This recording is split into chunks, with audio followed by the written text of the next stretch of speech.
logarithms from negative values do not exist. For the frequency axis, that is not that bad, but because the lowest frequency is 0, and there exist no negative frequencies in Bode diagrams. One disadvantage is that the frequency 0 does not really appear on this axis, because and after that comes 10 to the power of -3 and so on, and then because the logarithm of 0 is not defined, therefore you will find on the frequency axis not the frequency 0.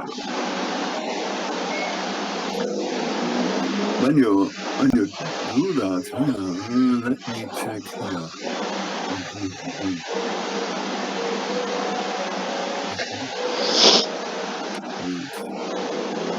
Edit options.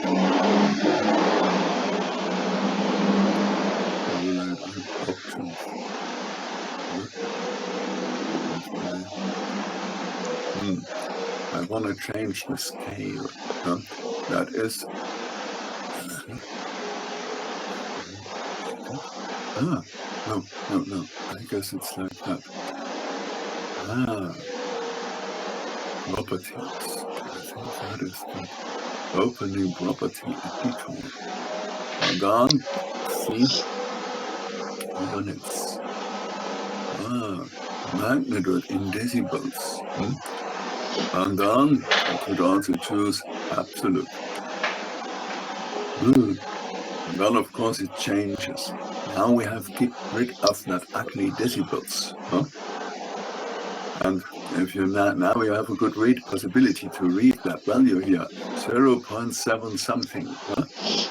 Of course you can force MATLAB also to produce something which is not really a Bode diagram, because Bode diagram lives from the logarithmic scale.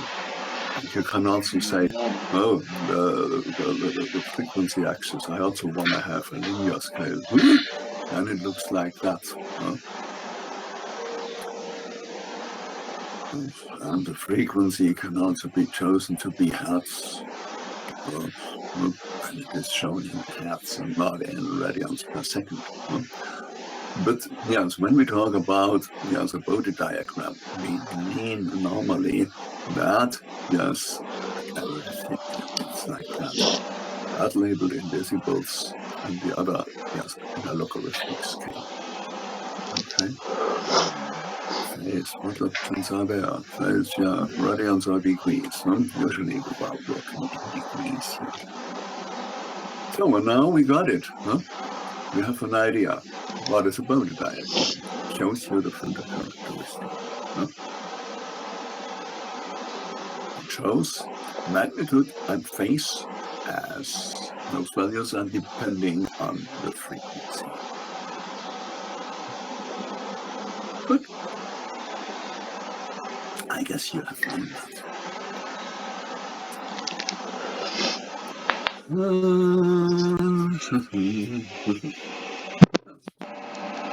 is one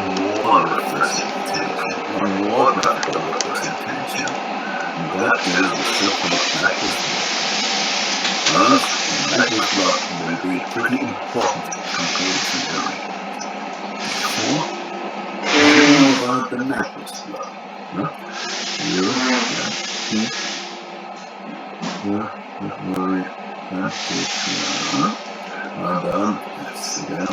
Afternoon, Malaysia, number 3. Was ist meine Ortsgruppe? Entschuldigung, nicht zur Ortsgruppe. Nicht ist Nyquist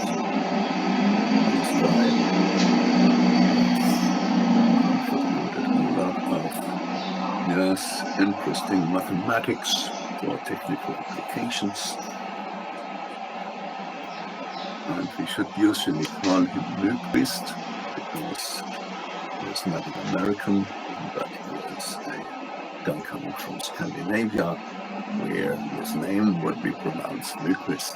However, later he moved to the US, and they called him Nyquist. Well, so when I give a class in German, I call it Nyquist diagram, no? Oder Ortskurve. And in English, I call him Nyquist. Good. And as you prefer English, now that's Mr. Nyquist.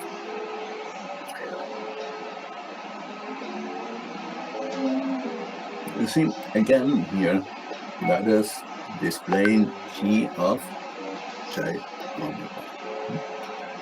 So, and that is, yes, in our example is 1 divided by 1, that's J omega T. And the Nyquist plot is only one diagram.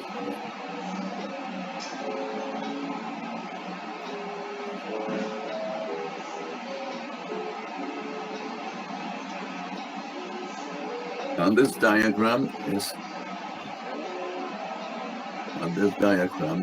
has a real axis and an imaginary axis. And we are doing the following. We insert here all values of this function. Yes. And when omega is traveling, let's take omega t. Omega t is varied from 0 to infinity. And then those values are making a trace here, somehow going here around. And we start with omega t equals 0. Now what comes out for omega t equals 0? Omega t equals 0, 1 comes out. So, Nyquist plot starting here. Now, we take one more value. And which value should we take? We will take the value of what we have here. 1 divided by root 2 minus 45 degrees. Oh, where should that be? That stuff. Minus 45. Let's come back here. And then root 2. Well, say something here. Root 1 divided by root 2. So here my omega t is a 0.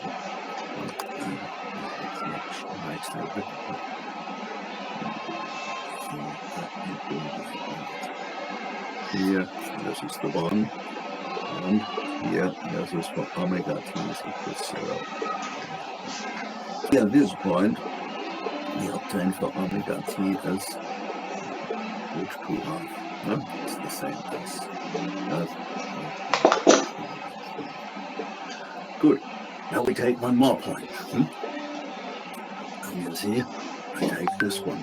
And tenth minus 84 degrees. Where is that point? That point is almost minus 90 degrees. 1/10. Rough guess. So here, this is for omega t equal omega t equal 10. No? What's that? Yes. And now, yes, we have also evaluated that for omega t equal 100. And then it gets even closer to the origin. And the angle is nearly 90 degrees. So perhaps we have to make the dot here. And see, when we would have plotted that also for other values, then we would have traveled through a curve here. Yes, and this curve, when omega is varied from 0 to infinity, this curve, we indicate with an arrow here, in which direction we go.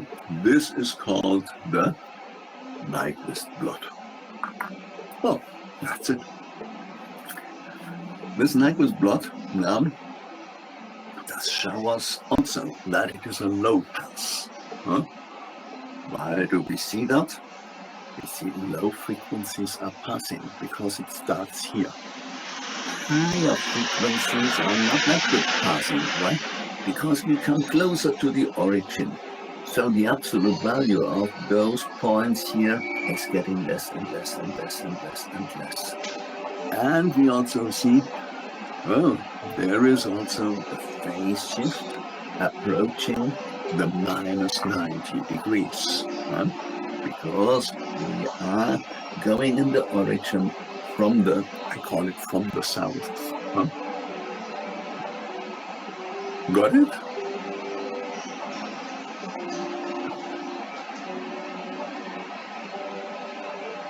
That's the Nyquist plot.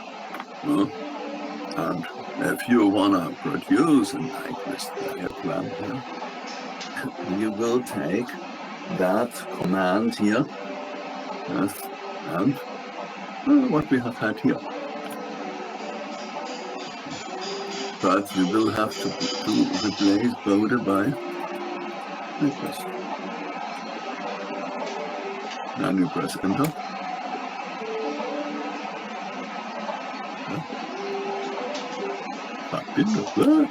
What is this?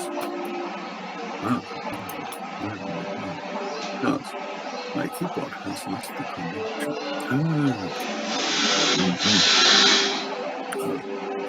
Let me do it like that. Leave that grid away. That grid is not a good idea because it's not so easy to explain that grid.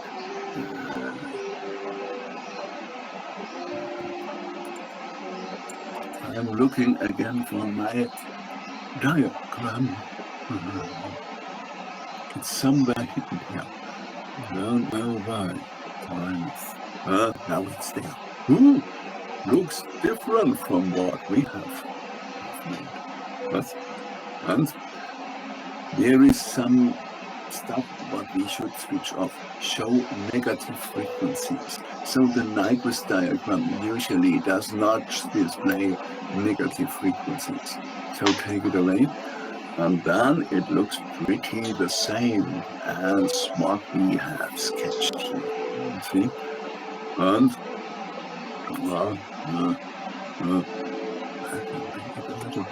look it closer to my yes.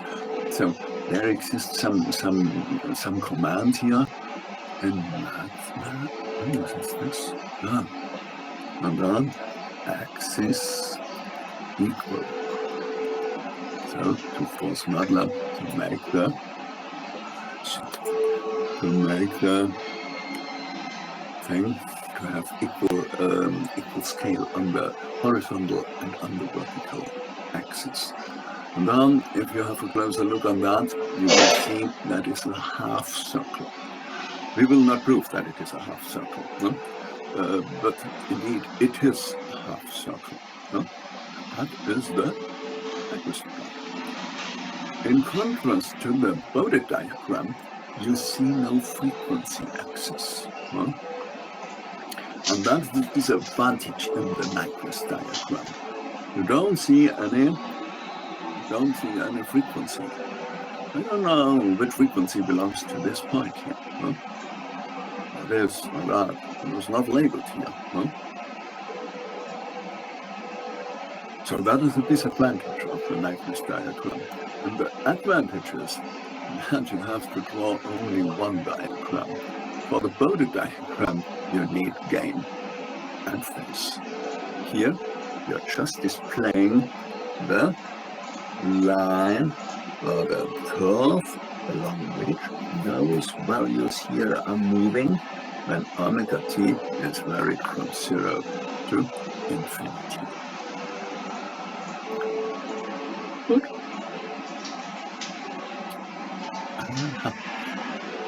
You should be able to construct Nyquist diagrams.